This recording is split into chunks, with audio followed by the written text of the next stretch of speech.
नमस्कार मंडळी, आज आपण बनवूया मस्त अशी जवसाची चटणी आणि लसणाची चटणी. या दोन्हीही चटणी चवीला खूप छान लागतात. या चटण्या तुम्ही भाकरी, चपाती, भात कशाबरोबर खाल्ले तरी चव लागते. नक्की बनवून बघा. चला तर मग पटकन रेसिपीला सुरुवात करूया. आता सगळ्यात अगोदर आपण जवसाची चटणी बनवणार आहे. त्यासाठी मी इथे 1 वाटी स्वच्छ जवस निवडून घेतलेत. आता हे जवस आपल्याला मध्यम गॅसवर छान तडतड होईपर्यंत भाजून घ्यायचे. हे बघा, आपले जवस छान तडतड उडायला लागले की चांगले भाजले समजायचे. आता जवस भाजलेले आपण काढून घेऊया. आणि त्याच पॅनमध्ये आपल्याला 1 चमचा तेल गरम करायला ठेवायचे. तेल गरम झाले की आपल्याला 20-25 लसूण पाकळ्या तेलामध्ये चांगल्या परतून घ्यायच्यात.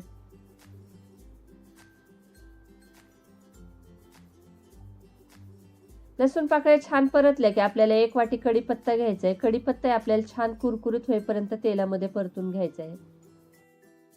हे बघा, कढीपत्ता आपल्या तेलामध्ये छान कुरकुरीत होईपर्यंत तळून झालाय. आता आपल्याला 1 चमचा जिरं घालायचंय. जिरे तेलामध्ये चांगलं तळून घ्यायचंय. आपला मसाला तळून झालाय, आता काढून घ्यायचाय आणि पूर्णपणे थंड करून घ्यायचाय. जवस, लसूण, कढीपत्ता, जिरं पूर्णपणे थंड झाले. आता एका मिक्सरच्या भांड्यामध्ये जवस काढून घेऊया. त्याच भांड्यामध्ये आपल्याला 2 चमचे लाल तिखट घालून घ्यायचे. चटणी तुम्हाला कशी हवी, जास्त कमी तिखट त्याप्रमाणे चटणी घ्या तुम्ही. चवीनुसार मीठ घालायचे आणि आपल्याला जवस चटणी एकदा मिक्सरला फिरवून घ्यायची. हे बघा, जवस पूर्णपणे बारीक करून घेतले. आता एका भांड्यामध्ये आपल्याला काढून घ्यायचे आणि त्याच भांड्यामध्ये आपल्याला कढीपत्ता, लसूण, जिरं वाटून घ्यायचंय.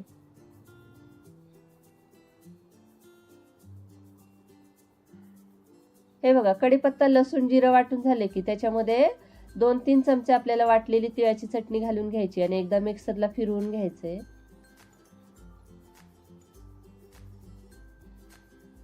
हे बघा, मिक्सरला फिरून झाले की सगळी चटणी आपल्याला एकत्र करायची आणि छान एकजीव करून घ्यायची.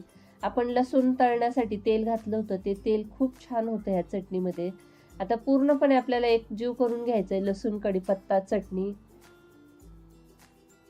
आणि हे पहा, आपली मस्त अशी जवसाची चटणी तयार झाली. ही चटणी चवीला खूप छान लागते आणि तुम्ही 1 महिनाभर ही चटणी स्टोअर करून ठेवू शकता. अजिबात खराब होत नाही. नक्की बनवून बघा. जवसाची चटणी तयार झाली. आता आपण बनवूया लसणाची चटणी.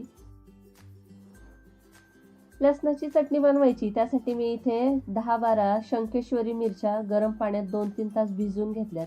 आता सगळ्या मिरच्यांमध्ये आपल्याला बिया आहेत, त्या बिया काढून घ्यायच्या. बिया काढल्यामुळे ही चटणी अजिबात तिखट होत नाही.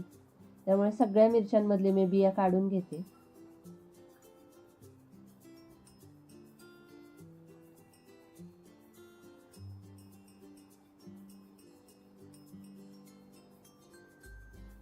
हे बघा, सगळ्या मिरच्यांमधले मी बिया काढून घेतल्यात. आता सगळ्या मिरच्या आपल्याला मिक्सरच्या भांड्यामध्ये घ्यायच्यात.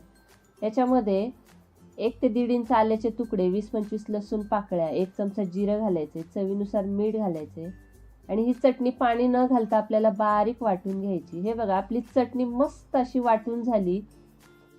ही चटणी तुम्ही अशी सुद्धा खाऊ शकता, पण आपण ही चटणी थोडी तेलामध्ये परतून घेणार आहोत. तेलामध्ये चटणी परतल्यामुळे ही चटणी जास्त दिवस टिकते. त्यामुळे आपल्याला कढईमध्ये 2 चमचे तेल गरम करायचे आणि तेलामध्ये ही चटणी छान 5 ते 10 मिनिटं तेल सुटेपर्यंत परतून घ्यायची.